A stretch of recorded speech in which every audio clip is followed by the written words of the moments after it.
just as we're waiting, I will share that we have uploaded our first talk to our website. So if you missed that, that's something that you can go over to bilingualmontessori.com and see our first community conversation.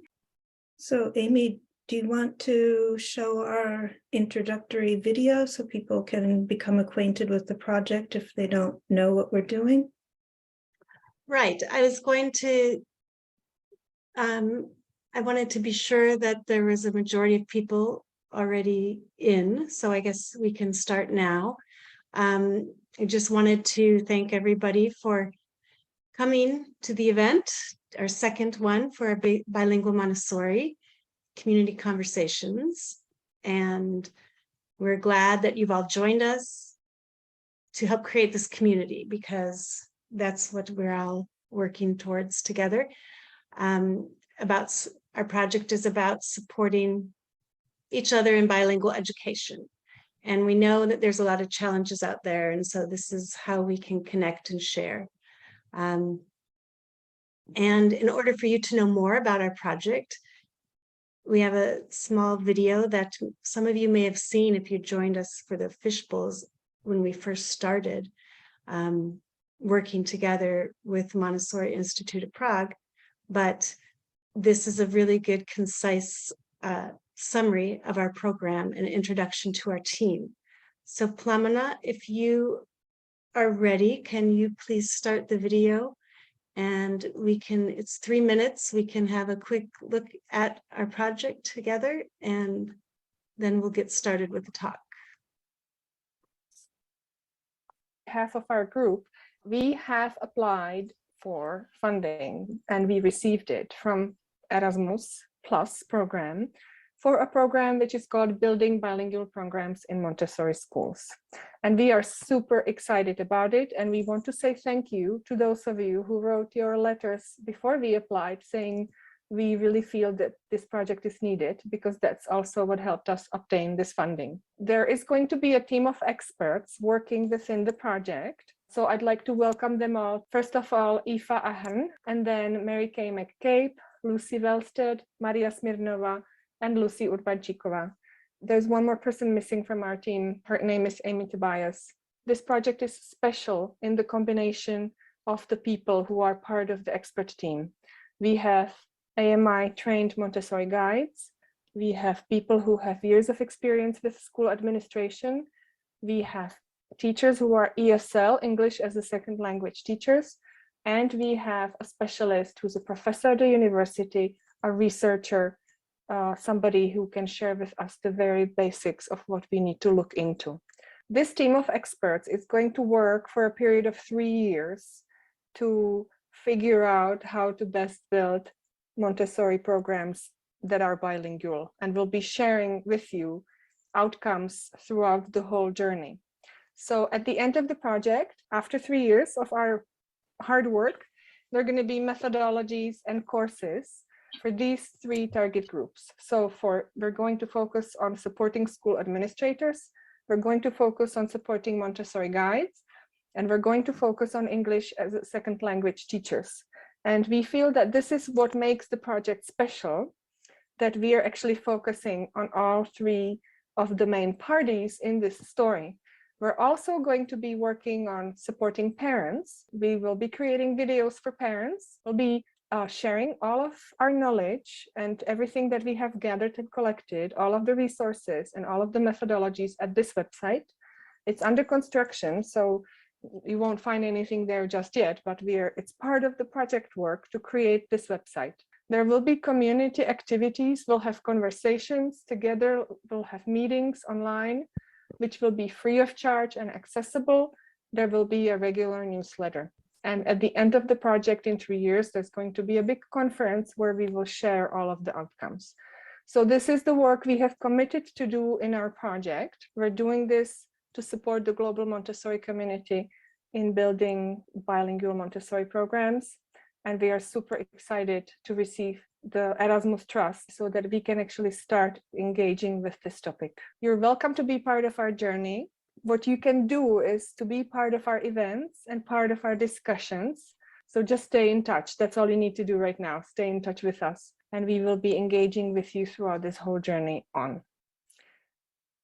What I want. Great. Thank you, Plamena. So as many of you I'm sure know, that's Mirka from the Montessori Institute of Prague, and she is the coordinator of this project. And now we'll have Lucy, who is one of our partners, speak about the recent work that we've been doing. Also, just to note that our website does have more information on it now from when that video started.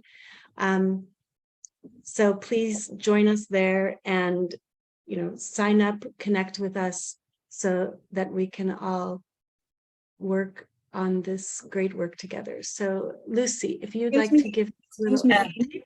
Actually, Lucy's Wi-Fi has gone down. She can't connect right now. So Aoife is going to step in and speak to us about the project.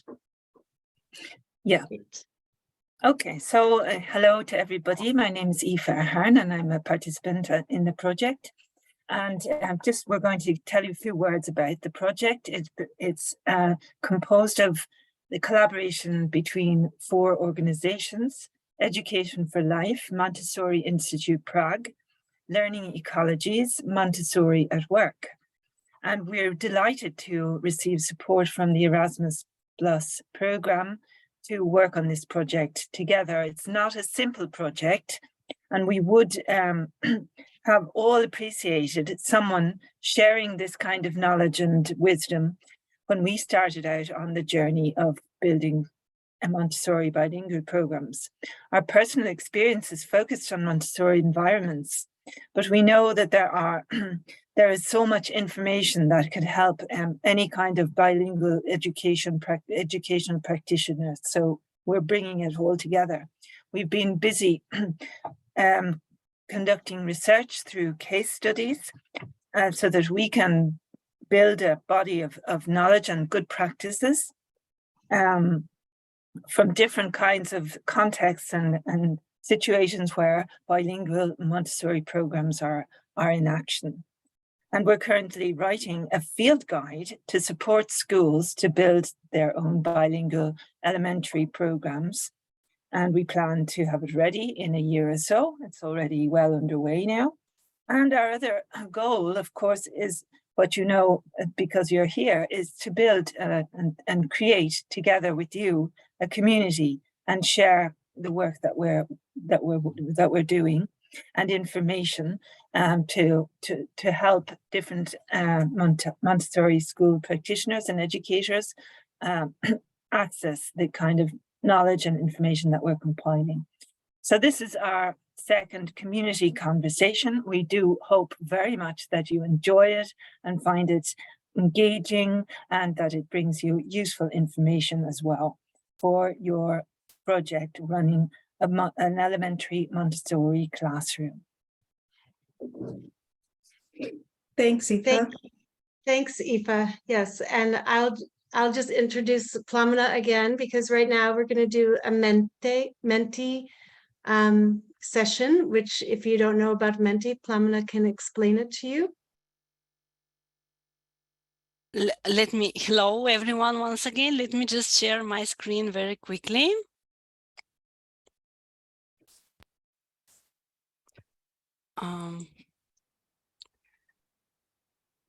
I hope that you do see my screen.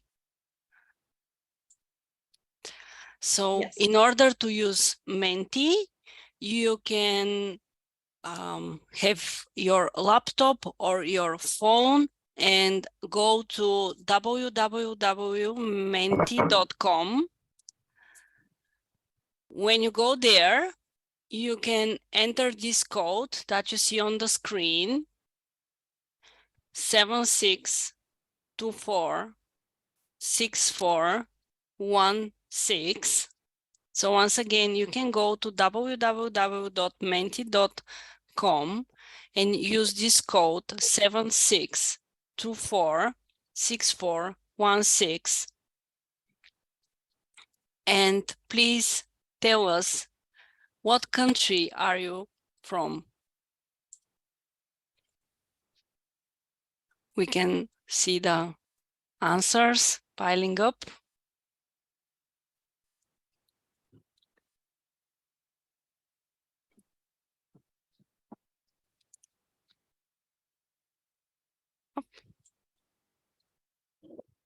Just a second.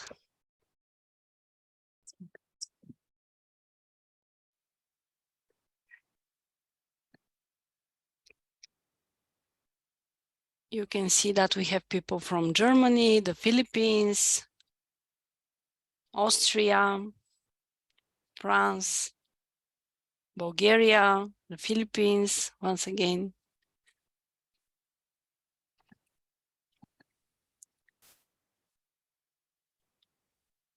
If you are joining it in the meeting now, you can go to www.menti.com and use the code 76246416 and share with us where you are now in the world.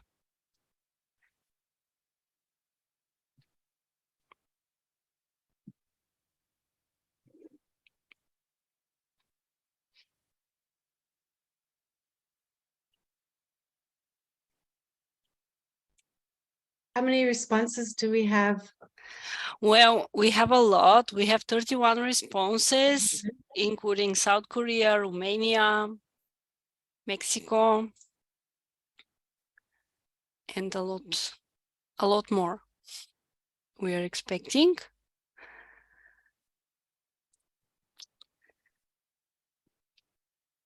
We can give a few seconds more, Amy, if you allow me, and then we can ask the second interesting question that we have to our guests today. Do you agree? I agree. Super. Right. 1, 2, 3, 6. Yes. Okay. So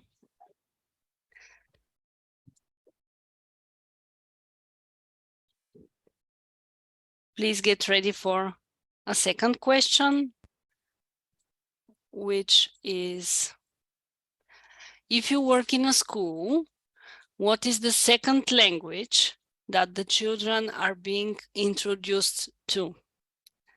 If you work in a school, what is the second language the children are being introduced to? And we follow the same code, 76246416.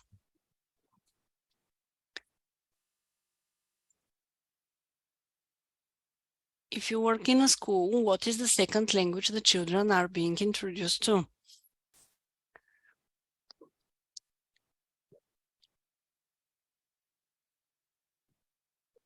You can go to www.menti.com and use the code that you see on the screen, 76246416. Up.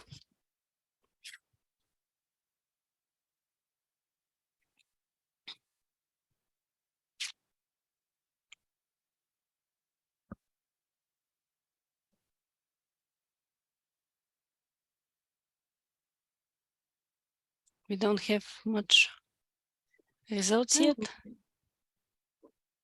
The slide is not showing up. That's why there's no response. Just a second. I will stop sharing just for a second.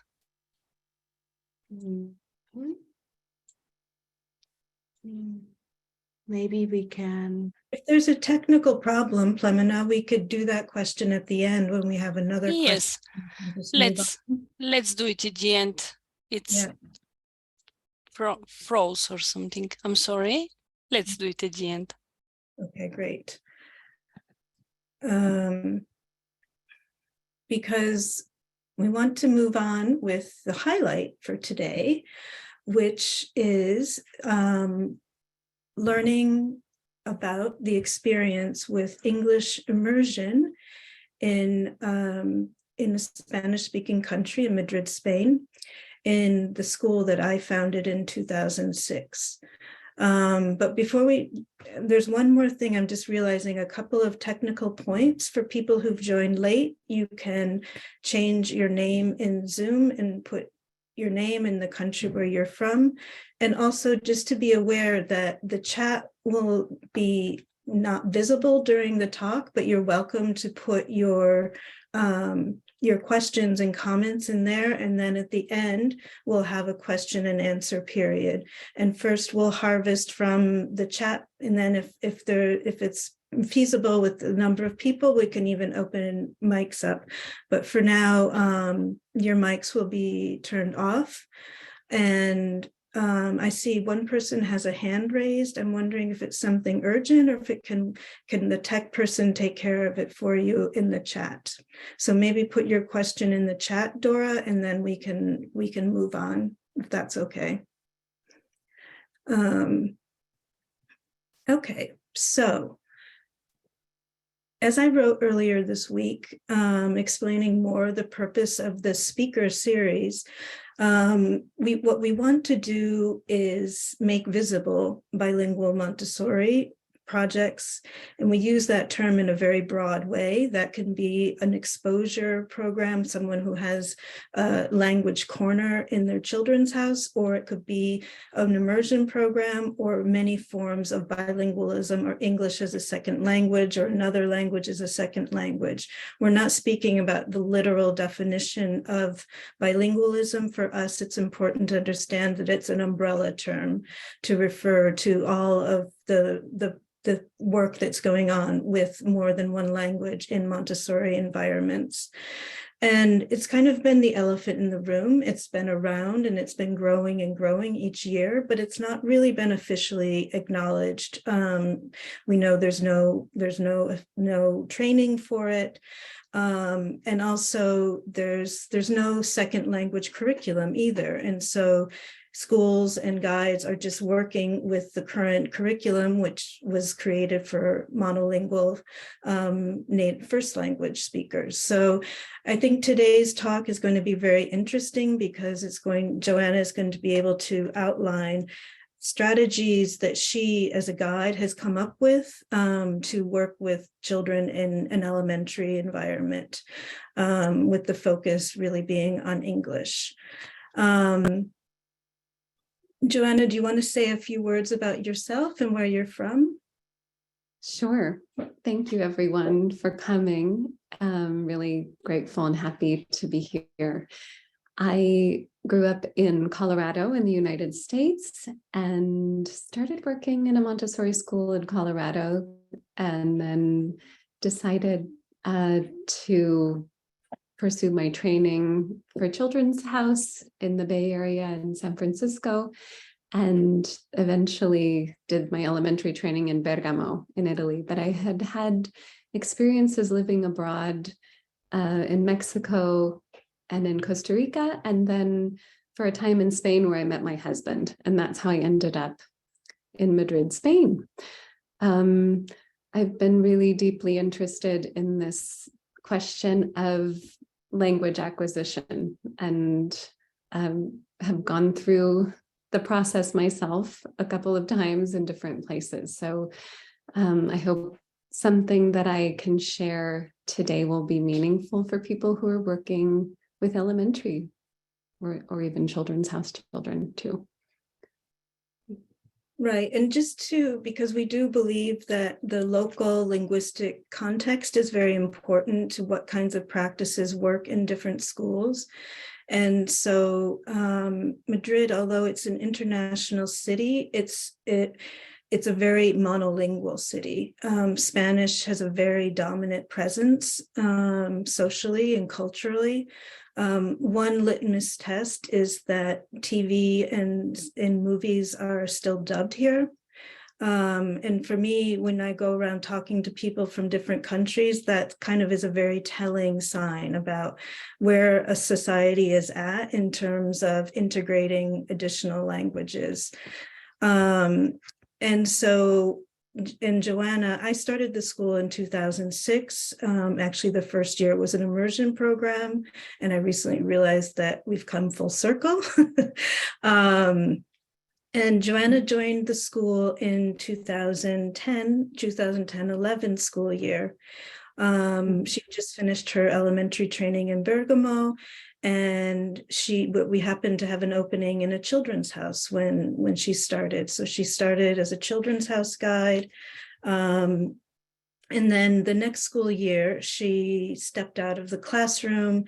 She was getting ready to start her family, and she was happy to work part-time and support me in administrative work. And so we started working very closely together to get the first an international accreditation for the school in 2012. At the same time, we also started working very closely together, trying to, with the guides, to define our language program and what we were doing. And it's interesting. Today I was looking back through some old school documents, and I found, you probably remember, Joanna, a meeting that we had in March 2012, a big language meeting. It was like high pressure, big focus on us. Yeah. We were really just trying to share with the families what we were doing, and so they would understand. And at that point, we were really focused on being bilingual. We had an English-speaking guide and a Spanish-speaking guide, and at that point, we just had children's houses. And we had come to the decision that the most important thing was for the child to learn to read and write in their native language, their first language, and once that was consolidated, switch to the second language. And at that time, we did have we had a pretty equal balance between children who had an English-speaking parent at home and those who were only Spanish-speaking, and some bilingual children. And so that was our model. We also believed that for emotionally charged situations, that it was important to switch into English. But we were quite, at that time, because I had been studying and learning about bilingual education, and one of the big orthodoxies at the time was one person, one language. And so we also took that very seriously, although I found in my notes today that even in 2010, I was questioning it in an international context, where we were in a situation where a lot of the children spoke a third language at home. Maybe one of their parents was Italian or Polish. And so we already had multiple languages in the school community, even if in the school itself it was English and Spanish. And so that made me question whether children in that situation, not in a purely monolingual situation, might not have more flexibility around different people speaking different languages. We tried to maintain it in the classroom, but we did start questioning that. One of many things that we have questioned in depth over the years. Can you think of anything else, Joanna, that we... I remember the struggle to really transmit this idea of we're following the children's development, because that was always at the center of what we were trying to do. I don't think we knew how to do it very well, and I don't think we were transmitting it very well to the parents. I think they were picking up on our doubting, and we were going through a series of experiments, and some of them were bringing us to question even more what we were doing. And I think they were all valuable for sure, but I remember that feeling of being very insecure about what we were doing. And it was that question of, are we harming children in some way, that kept coming into the discussion of, are we depriving them of something that's very essential? And are we meeting everyone's needs, which was what we were desperately trying to do. But it was very complex. Yeah, I remember that meeting very clearly. So let's see. Shall we fast forward, or do you want to fill in? Do you want to complete kind of the timeline? I was just going to quickly transition and say that then in about 2015, we decided to make elementary only English and hire more English speaking guides. We maintain Children's House as bilingual. And then we said, let's do a 3-year cycle. At the end of that 3-year cycle, then the decision was made to remove Spanish literacy materials from the Children's House. So that was a really big shift, but and it was a bit hard for people, needless to say, on many levels.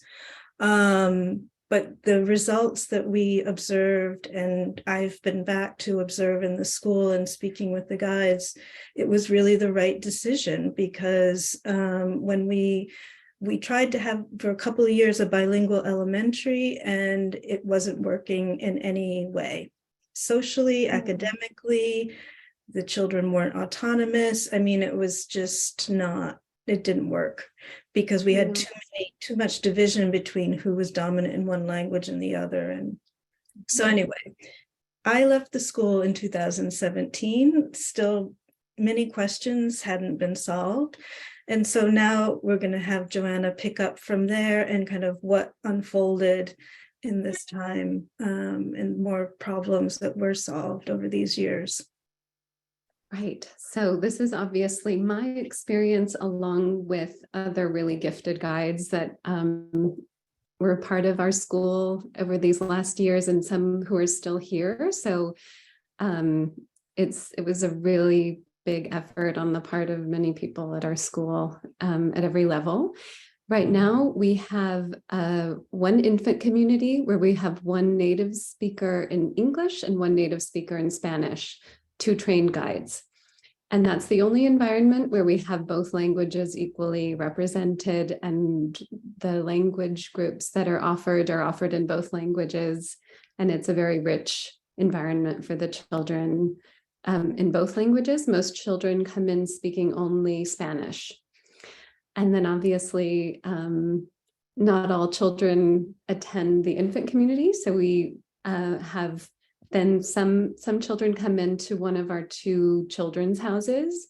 And in the children's houses, we have one lead guide and one assistant. Both of them understand both languages, but they only speak in English. And the language of instruction is in English in the children's houses. They can definitely meet the needs of children. And we'll talk more later about how important it is that the children feel secure, that they can be understood in Spanish. But we're happy with the way that we're broadcasting as much English as possible during that sensitive period for language acquisition. And then in elementary, the language of instruction is only in English, with a specialist who comes to give lessons in small groups to every child in elementary once per week for Spanish language. And for upper elementary, they also have a lesson that is in history and Spanish geography. And that's for the local requirements in Spain for what children in upper elementary need to be receiving with Spanish. So we really moved away from having one native speaker, but happily in some of our environments, we actually ended up with one native English speaker and one native Spanish speaker. It has kind of turned out that way, even though we didn't set that out as an objective per se in the children's houses in elementary.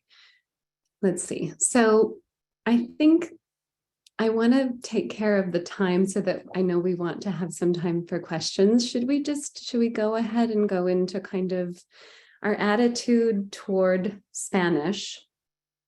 And maybe this is kind of one of the main things that I think has changed since you left, Marikay, that we finally came to peace with the fact that Spanish is always going to be the social language of the children. And that's a part of their life, and we respect it. And we're not going to prohibit Spanish ever. What we are going to do instead is help children become receptive to English as early as possible. And the experiences that I had at the beginning in the children's house when I was just imposing English on children who were not, they didn't really know who I was. Why was I there saying things that made no sense to them? They weren't interested in English and they didn't feel any connection to the language. And I know Marikay remembers this little boy who's a very active 4-year-old who was very much into working and doing his thing, but his mother one day asked him, "What did Joanna say today? Or what did she show you? What did she say to you?" And he just said, "Witchy, watchy, witchy, watchy, witchy."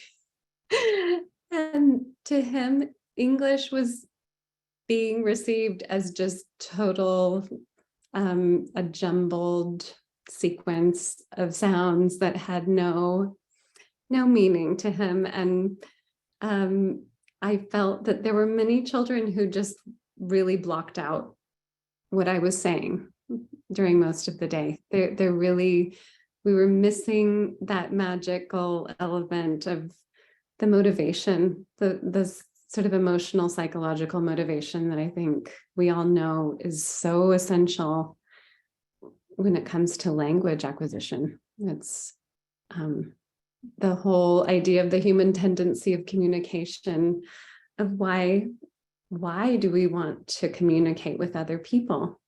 Well, it's because we care about forming a connection with them and transmitting, obviously, our ideas and feelings and thoughts, but it starts, I think, with that basic feeling of wanting to make a human connection. So obviously, I think the demographics of how the classrooms are organized was something that was also really interesting as we went along.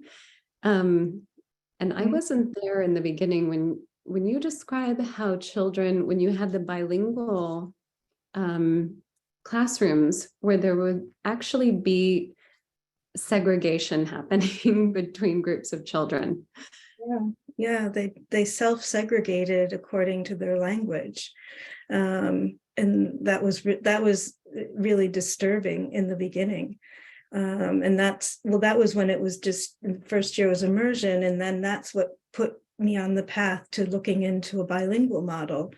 But yeah, there was a big learning curve there, needless to say. And it makes perfect sense. I mean, it's really like, you don't belong to my group if you speak a different language. And yeah, but the kind of this idea of a ghetto existing inside a Montessori community of children, I think that I know that really disturbed you and the other people who were working with you at the time. But what we've seen, and maybe other people have seen this too, when we've had a child enter a community, a classroom community, and they don't speak Spanish, we saw children's generosity and their effort to speak English actually increased a lot, and they wanted to include that child. So they would start using more and more English. And that was quite dramatic and we observe it all the time when also, they know that they need to communicate with someone, the need is there, and they do. I also was just remembering, we've observed many times over the years when you also have an English dominant child who's very extroverted. That helps a lot. I was just remembering the first years of our infant community, there was one boy who was just speaking and singing in English all morning. And it was funny, he was just very advanced in language. The other children weren't really speaking anything, but he was making sure there was lots of English in that environment. Oh, you're always so happy to have that one really, really extroverted vocal child who represents, the language that you're trying to emphasize. So I think maybe we can talk about this idea. Yeah, maybe this idea that we came to that kind of describes what we're doing. We're doing a like a slow immersion is really what we're doing in the children's houses. We're going to respond to children and take care of children and make sure that they know that we understand them if they're having an emotional moment where they need comfort. We're going to speak to them using words that they understand and empathizing with them. But the idea is to increase the amount of English that they're hearing and being exposed to in a really, really rich environment, language environment, but with a really low pressure, low stress, creating a really secure environment. And I think that the social language is Spanish. They know that someone can translate for them and that they're going to play in Spanish when they go outside during our patio time. Now, when we get to elementary, this is where it got really interesting with knowing how to help children explore in English where it's not transparent at all. And it's really, really, compared to Spanish, there are so many ways to go wrong if you're trying it on your own. Just the offering, like we always do in Montessori, removing obstacles and just isolating the difficulty. So I think maybe what I'll do is share my screen to talk about a tool that if you don't have it and you didn't have it in your training and you're working in English, this is really essential. It's based on, I'm going to share my screen. It is based on, this, I'm sure we all have seen some version of this amazing chart from the Absorbent Mind that talks about language development and how Maria Montessori really, it's so detailed of what we can offer to children in the period before reading, that we know is just so essential with the second language acquisition.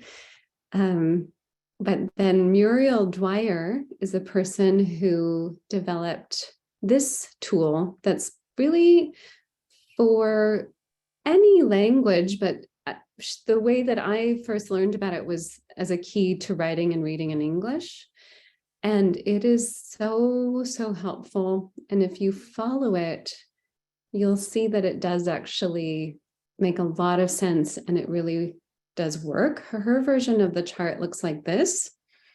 And so when we started to understand that we need to be, doing all of these things that obviously children have already been building up at home with their rich vocabulary and just singing and telling stories and nomenclature for everything in their environment, poems and rhymes and practice with speaking and listening, mainly listening to other people in the silent period before they even start speaking in another language, just knowing that takes a lot of time and it takes a lot of focus every single day in the children's houses, that just broadcasting as much English as possible. So this was obviously essential for us, but when we got into elementary, the part that really helped us were to isolate the difficulty. Not only, they usually have most of the phonograms, not all of them. They may not have gotten through all of the 42 sounds in English by the time they come into elementary. And the sight words, if they're going to start feeling like they are advancing with their reading, using the sight words, puzzle words, in just a very systematic way to help them memorize and kind of gain mastery over these really frequently encountered words in English. because if they're trying to decode these words over and over again, it just really, we saw children getting very, very frustrated, and it's a necessary aid that really does help them. In conjunction with that, we have a way of practicing sight words and spelling words. And this tool is a way just to help children practice in an independent way. So they're repeating the word, they're saying the word, then they're looking at the parts and saying, oh, I see a phonogram here. Analyzing it, then saying the letters if they know the names of the letters already, closing their eyes and spelling THEY, visualizing it. Then they try to cover up the word, write it by themselves. If they get it right, then we always, just to illustrate or add a little drawing that keeps it fun and light, and to go through each word. If they don't get it right, when they check, they just repeat it again. But it's self-correcting in that way. And then one of my colleagues thought, let's do spelling bingo. So she developed, another way for children to practice. There are so many games, but I think this one is simple, using the cards that we have in the kind of like flashcards, actually, pulling out, having a child lead a little spelling club or spelling group, and helping children practice these words, we found really, really helped them. And they really do struggle. They struggle, especially with capital I. I don't know, in Spain, it's like the main stumbling block. For some reason, they see it as like a capital Y, or in their mind, I would be AY, like an expression of like pain, or I, that they're thinking to spell it AY phonetically, and that is a phonogram. So I will save that one for a little bit later. But that Muriel Dwyer really worked out all of these very specific things to English that are just, I don't know, I hope people can get a copy if they don't already have a copy. That the organization in the United States, NAMTA, the North American Montessori Teacher Association, has you can buy it on their website. I think it costs $12. I'm not sure about the shipping, is the only thing. And then I saw it on one other website. MaitriLearning.com also has this resource available, and it's a very concise booklet. I think it might have about 24 pages or something. But that was a big help. Let's see, another thing. Let's see, Marikay, maybe the idea of including children in this process of, we're in a special environment here. And especially in Spain, we try to point out to the children, our schools really, it's special for a lot of reasons, but one of the biggest reasons is, that we can agree here that we're going to use the English that we have. And it's a place that we can practice our English. We have the classroom agreements in elementary that we come here to work and develop ourselves. Part of that and respecting ourselves is doing things that are challenging. And one of the things that we can do here that's available to us is practicing English. And so really getting them to participate with their sense of responsibility that they definitely are developing, and agreeing that that is a really good idea to use English in the only place where I can go in Spain where people speak English all day. So that has also helped a lot, getting children's participation to use English as much as possible. Let's see. And I would just add, from my perspective, I think that quite honestly, having more English from younger ages has made a big difference, because I mean, it started with the Spanish ghetto the first year, the Spanish speakers just isolated, they didn't socially integrate. But then when I think about it in different ways over the years, we always maintained this kind of this division socially and in other ways, because of having the two languages more present. And of course, there was a romantic idea about that, but the reality was just very different. And what I've observed when I've gone back more recently is that there's just a much more natural relationship with English. And then obviously, like you're saying, Spanish is the social language, and that's that. Because I think we spent a lot of time and energy trying to figure out ways to like entice children to want to do follow-up work in English and all these other things. And I think just making it more focused on English from the beginning has made a big difference. I agree. I mean, taking advantage of the sensitive period, the absorbent mind is on our side.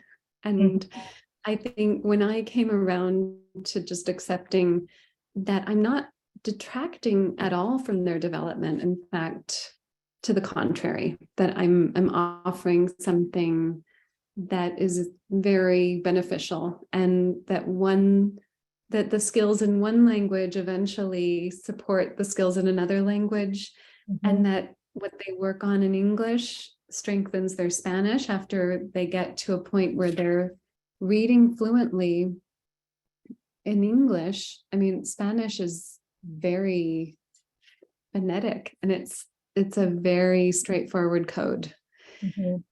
So I think I had to get over that, though. I think I for a long time I didn't feel like I was following their development, and I've seen now that I think that I see it more as I'm adding something that's very specific that I can add as a native English speaker, and understanding the challenges that come with English, and obviously, helping children support each other too, because that's a big part of when I said earlier, children spontaneously translate for one another, creating an environment where it's very welcoming. If you're still not understanding everything that we're saying, we can definitely have someone repeat it in Spanish,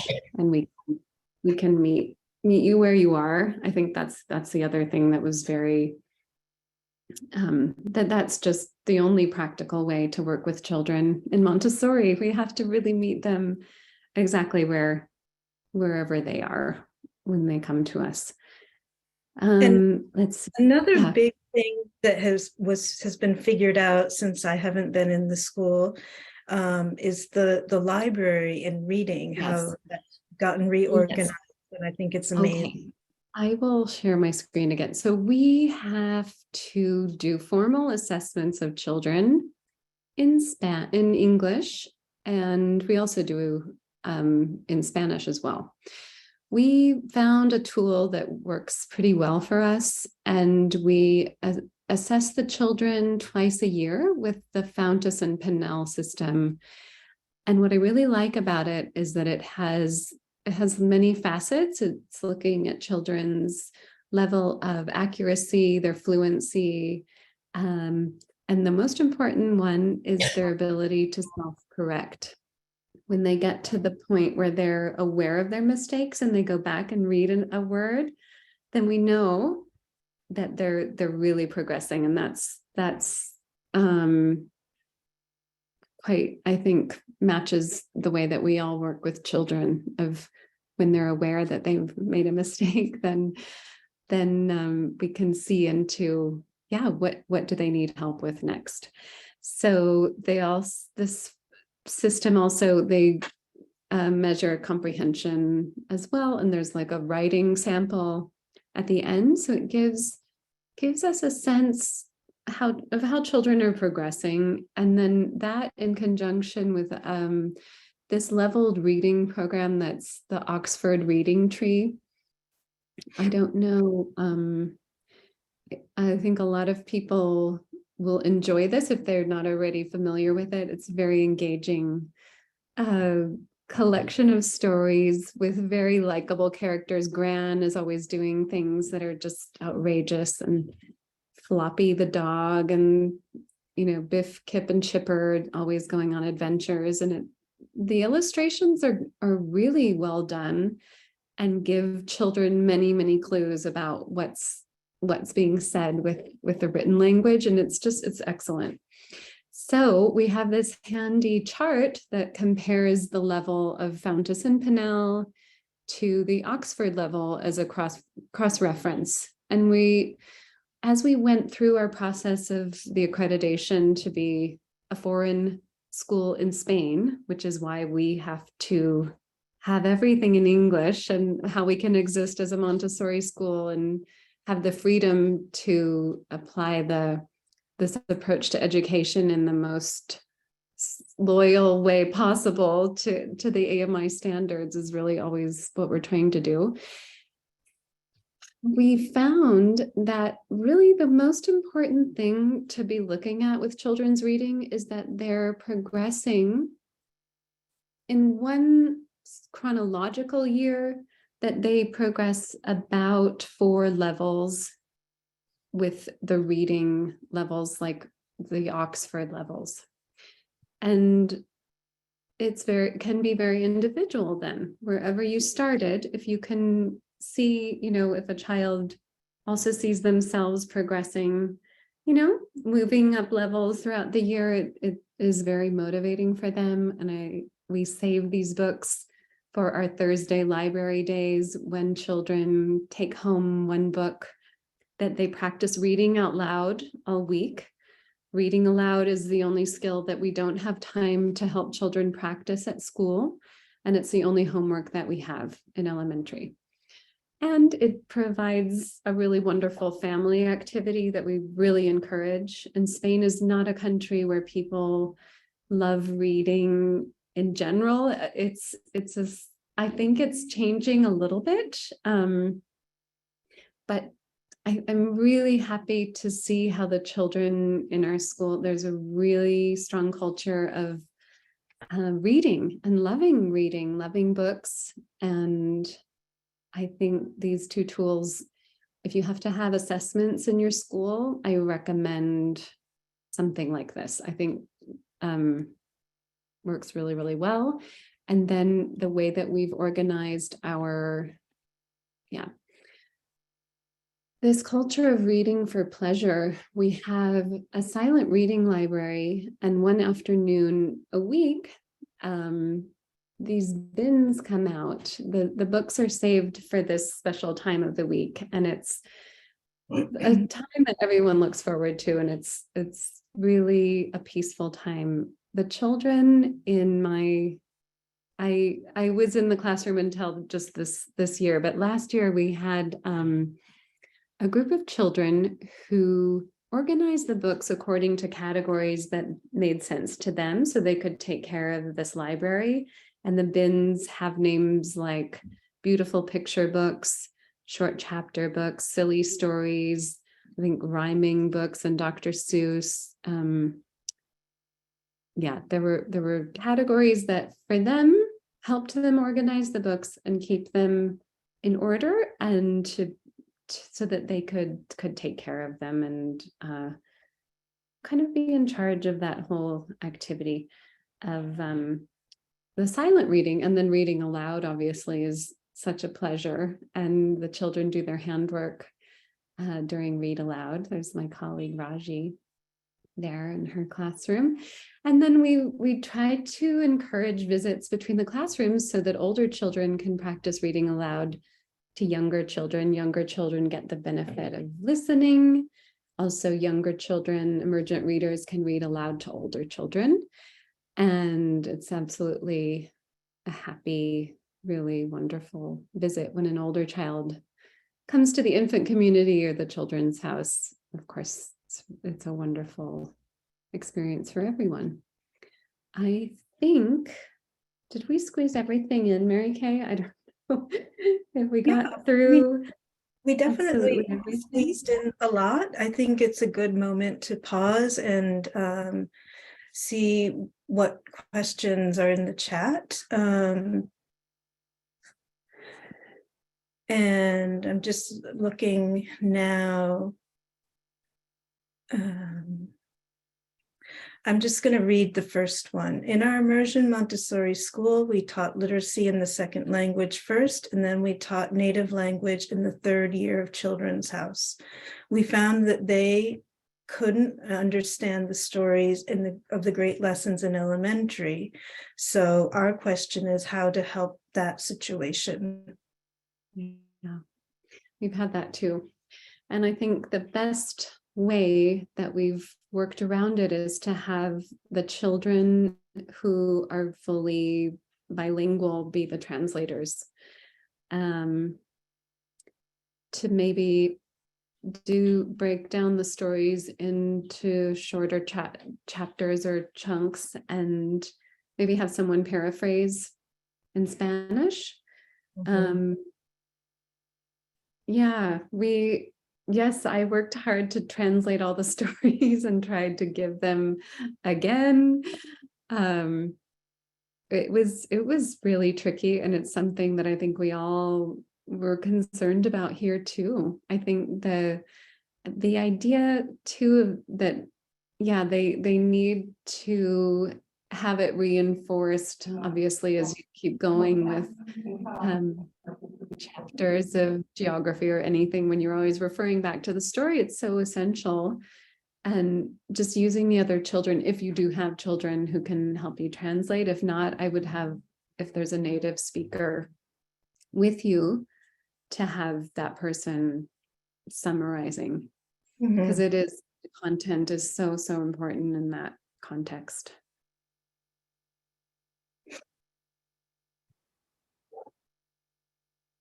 Someone else asked, do you have a level expectation for each year? I suppose she means for each child, or do you just value the progress in your assessments?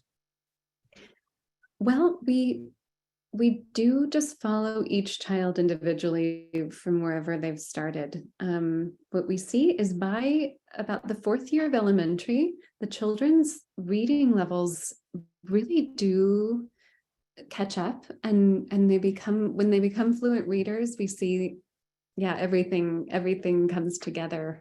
With the writing, the spelling still needs a lot of work, obviously, in English, but we're really pleased to see that at some point, and obviously as you become a more fluent reader, you're seeing words at a rapid rate that really helps your writing and spelling.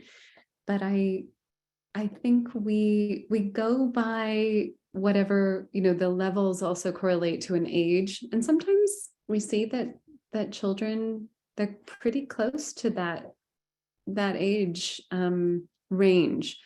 We don't have anyone who's probably more than 2 years behind chronologically the reading level in English. And they do improve by the time. Again, we have to remember this 10-year process, that when we heard that for the first time, we were thinking, no, 10 whole years to assimilate a second language. That sounded like forever. But then you see, yeah, the children who, when they graduate, when they're 12 years old, they're fully bilingual, biliterate. They can manage in both languages. So someone else asked you to repeat what the children do during reading aloud. During read aloud. Yeah. So they can get out handwork that they do with yarn. So something like knitting, weaving, the many kinds of sort of, I think they are also doing mandalas, coloring, making designs with colored pencils. We had a lot of yarn embroidery, anything that's handwork. So someone else has asked a more specific question. In elementary, how do you structure your lessons? Is it according to the student's level or the order of the presentation they have at their work, have to have at their work? Yeah, that one, wow, planning in elementary is tricky because you want to mix ages as much as possible. And you want to get groups of children, yeah, working with each other in a very dynamic way. So I think it depends on the subject area, and I'm definitely not an expert in this, but I found, for math and language, if it's, you really need to follow a sequence that's very straightforward. Writing workshops can be a good time to really mix children. If you're learning how to write a letter or write different kinds of poetry or descriptions, or I think that's sorely missing from a lot of the trainings. But there are trainers who are really excellent with developing that, and I know Carla Foster is one person who has developed that pretty well. But right, and then like the chapters of going into history and geography, I think mixing ages is really the way to go, and mixing language levels. You want to have those translators there for you. So one quick question, someone will just resolve, and then there's another question I think that you should handle, Joanna. Someone asked, can you clarify when you say children's house bilingual, do you mean two teachers speaking two languages or two languages in the classroom? When we had a bilingual children's house, we had different arrangements, but it could, ideally, we tried to have two co-guides, and one would be speaking only in one language and one in the other. Sometimes then we shifted, sometimes it was a lead guide with an assistant. And so, yeah, it was the two teachers, and it was also two languages present in the classroom, both. But now it's not. Now it's just, well, we're fortunate in that many of our children's house guides over the years have been bilingual themselves. So that makes a huge difference, because, and you have to be very disciplined too, but they're very good at using Spanish exactly when it's needed and then switching back to English. So, ouch, sorry. Another question, there's two more here. It says, what did you do to help the environment not to be segregated? Right. So I think I wasn't really involved when it was so dramatic, but I did see children who would just kind of go into their world of, we're over here and we're really into speaking Spanish, and it's kind of dominating in the environment because it's a very expressive language and the volume would get very loud. And I think just this idea of involving the children in speaking English as much as possible, just getting their cooperation was really essential.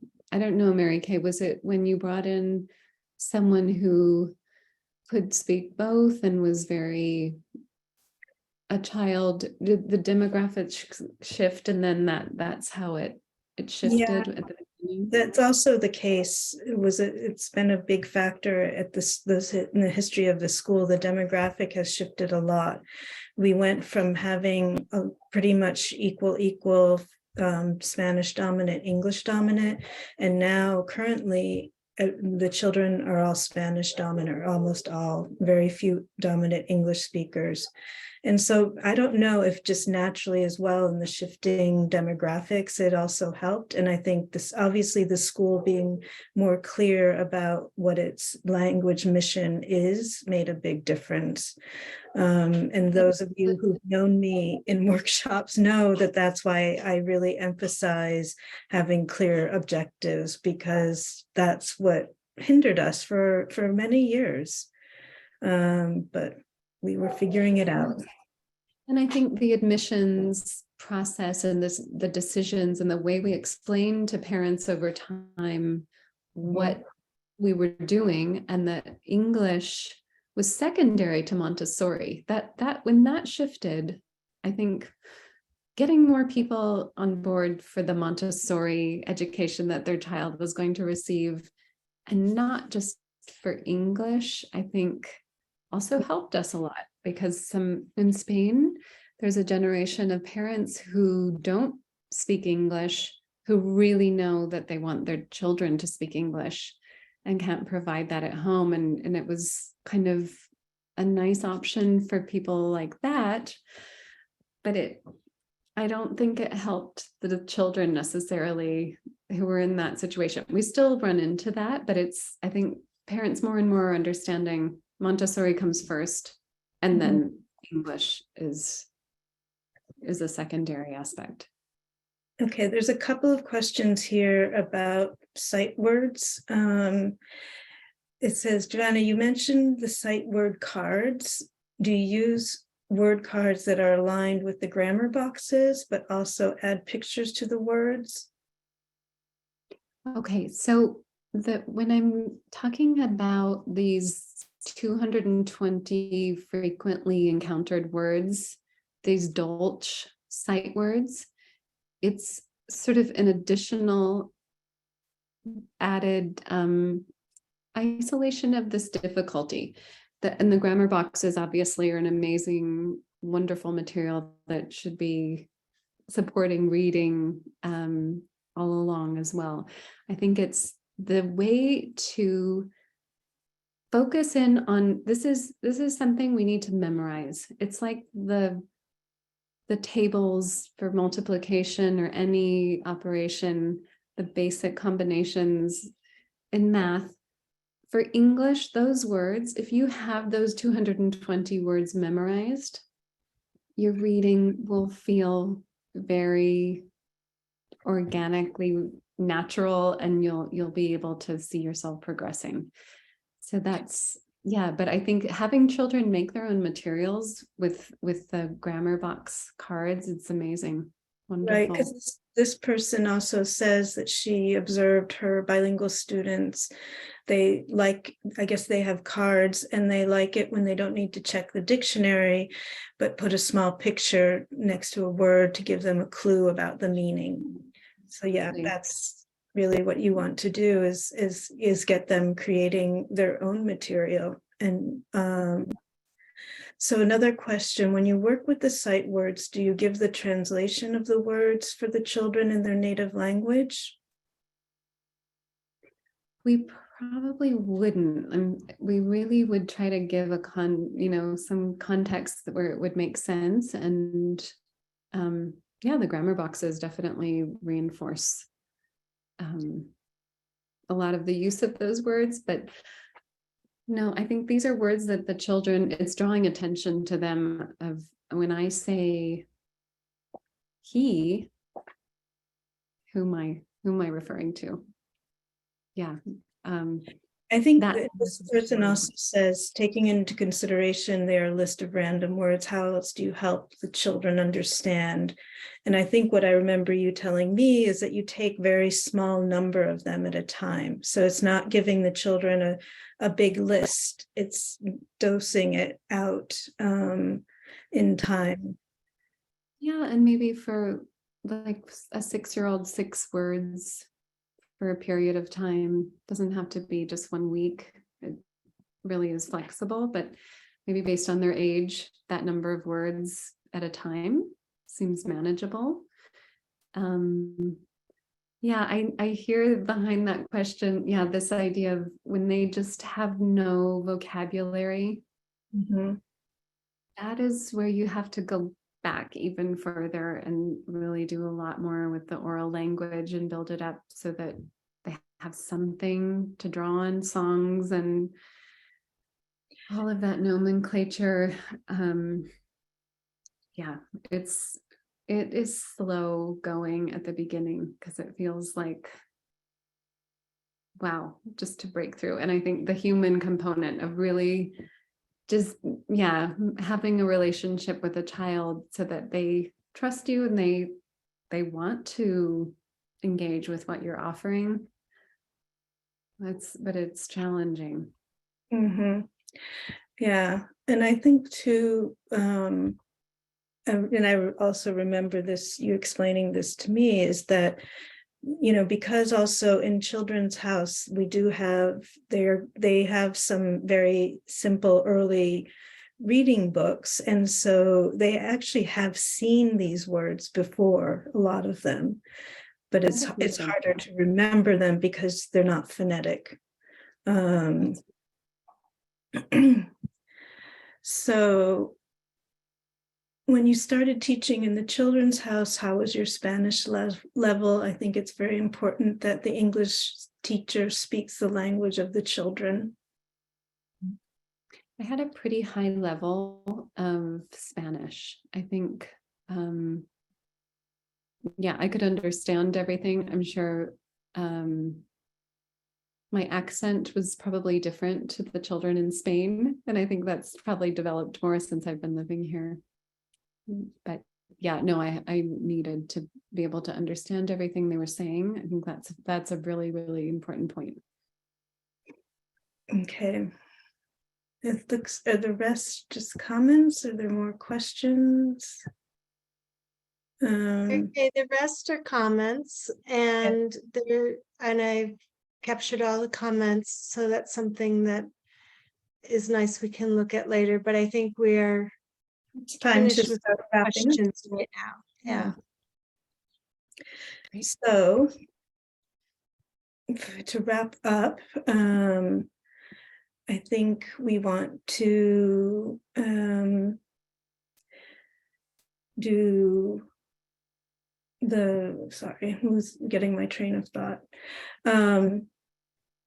Well, I guess I'd like to put first of all, to thank Joanna for sharing all of this wonderful experience and knowledge with us. I'm sure that a lot of people are appreciative of what you've shared with them today. And obviously it raises more questions, and that's why we want to create more spaces for also dialogue too. So some of these community conversations will have breakout rooms, so you can talk about some issues that have come up and talk with each other. We're experimenting with different formats, but we want to make it as inclusive and participatory as possible. I think I will just ask you, I think to wrap up, I think we'll go to the Menti, the last Menti, Plemina, if the one about what language you're working in, if you have a second language in your school, if that works. Yes, so Plamina is sharing the screen with the question. Sorry, I am going to read it, but I am sorting my screens. If you work in a school, what is the second language the children are being introduced to?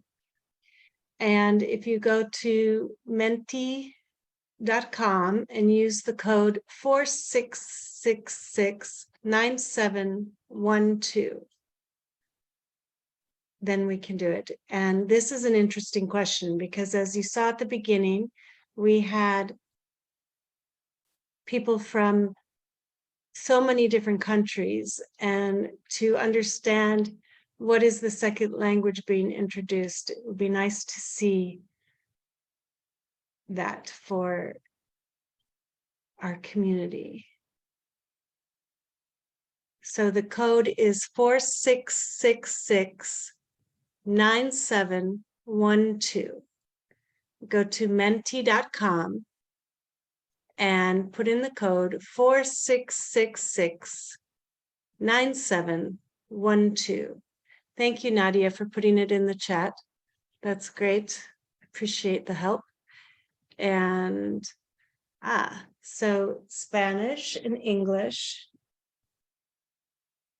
Lithuanian, English, Chinese is the second language. So this means it's not the native, or it's not the Local. language that the local language that the community is speaking, but the second language that you're introducing in your school to the children. So, Well, it makes sense that we have a lot of English since this talk is in English. yes, that's true. I would Exactly. like to come. Okay. If everyone who wants to contribute has, Plemena, I think we can move to our kind of question we like to wrap up with, which is, what was your aha moment from this talk? Kind of when you think just now, what was the thing that kind of stands out most to you that will stay with you?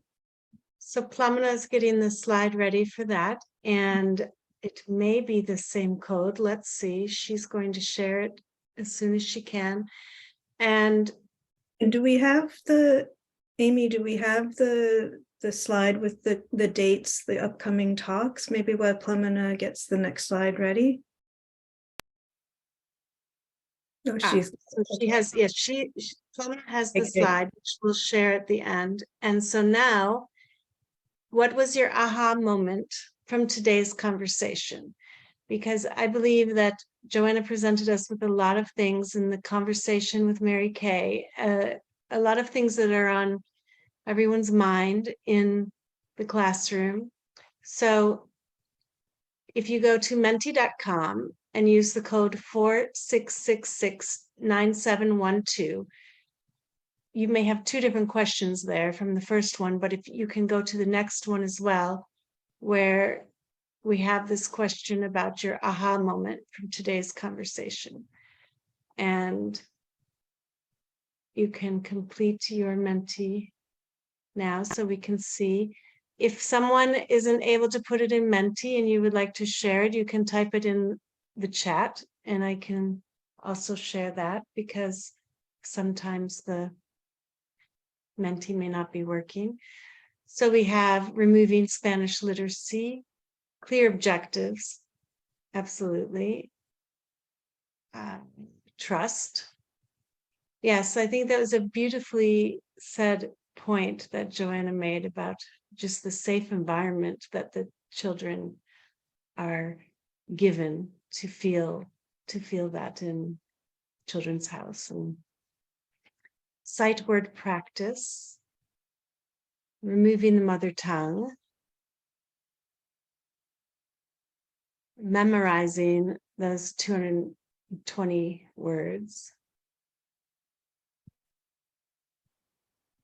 For me, it was also one of the things that she mentioned was the fact of learning this language took another language would be a 10-year process. Definitely, that is something to share with parents as well, because they need to understand the long process. Yeah.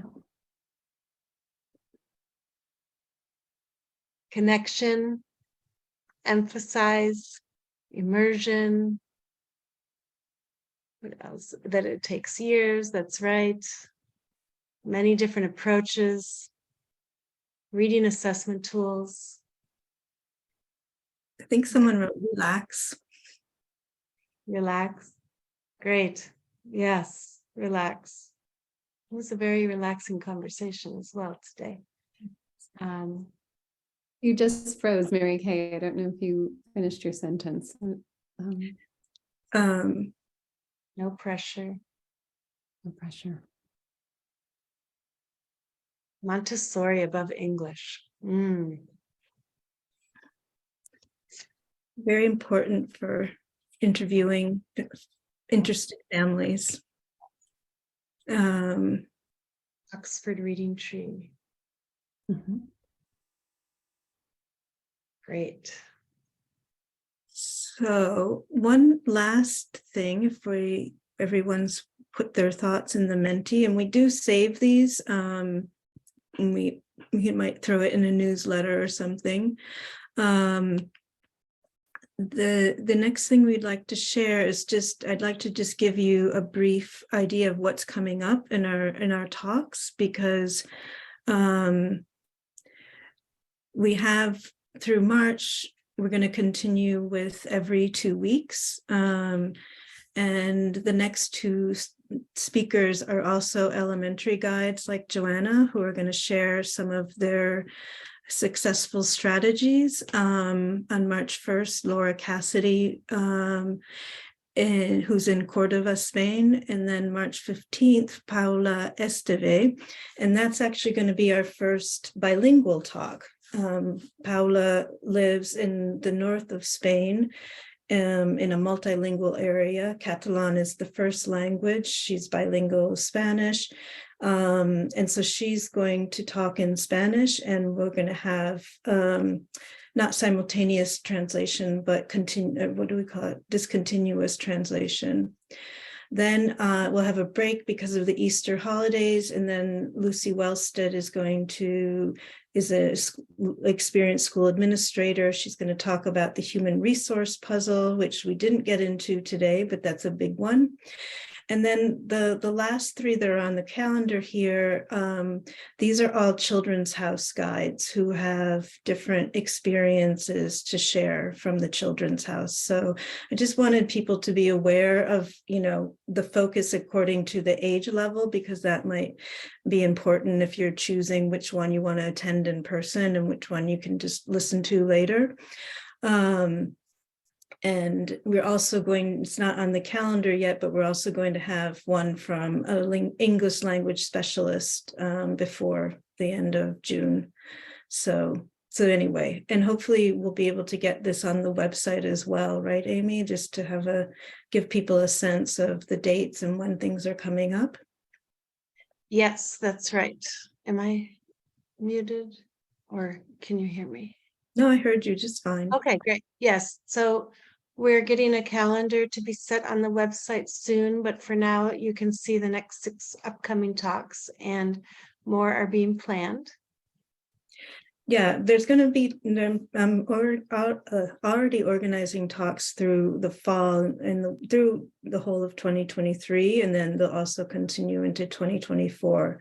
So also it's an invitation, if you or any of your colleagues have something that you want to share from your own experiences, please send me an email at hello@bilingualmontessori.com, and we'll get in touch and hear more of what you have to share. But I just want to thank everyone who made today possible, Amy and Plemena and Aoife, who did all of the behind the scenes work. And then, of course, thank you again to Joanna for taking the time to prepare and share all of your thoughtful, wonderful experiences. We really appreciate it.